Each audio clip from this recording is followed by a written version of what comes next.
राजसूय यज्ञ में एक शंख रखा गया था कि जिस समय यज्ञ की पूर्णता होगी वो शंख अपने आप बज जाएगा। तो ब्रह्मा जी भी यज्ञ में थे, भगवान शंकर भी थे, बड़े बड़े ऋषि मुनि थे, सबने वहाँ भोग लगाया लेकिन शंख नहीं बजा। तो युधिष्ठिर जी ने भगवान श्री कृष्ण से पूछा, महाराज शंख नहीं बजा। तो उन्होंने कहा अभी यज्ञ पूर्ण नहीं हुआ, किसी अकिंचन महाभागवत ने प्रसाद नहीं पाया। बोले इतने बड़े बड़े सिद्ध ऋषि मुनि आए और उनके प्रसाद पाने से शंख नहीं बजा। अकिंचन भक्त तो कौन ऐसा अकिंचन भक्त रह गया जो राजसूय यज्ञ में निमंत्रण नहीं दिया गया। भगवान ने कहा तुम्हारे द्वारे रोज आते हैं वो। बोले प्रभु ऐसा कौन भक्त है जो रोज दरवाजे आता है और मैंने उसका स्वागत नहीं किया। तो बोले आपके यहाँ झाड़ू लगाने वाला स्वपच वाल्मीकि। बोले प्रभु वो अनन्य भक्त है। बोले महान अनन्य भक्त है और उनके हृदय में भक्ति का अभिमान भी नहीं है। अर्जुन और भीमसेन को भेजा,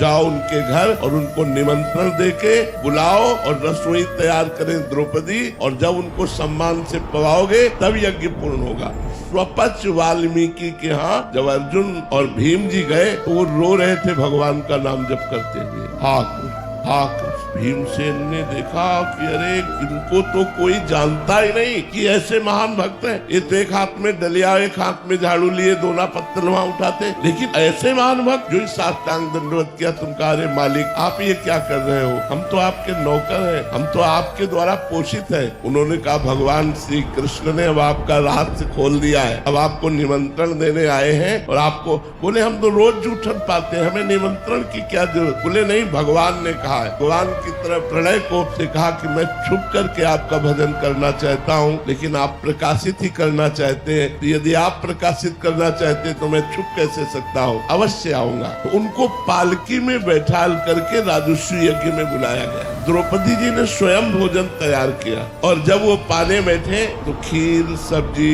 दाल कढ़ी ये सब एक में मिला लिया, सब मिला लिया। द्रौपदी जी को अच्छा नहीं लगा, पूरी रात अलग अलग व्यंजन बनाती रही।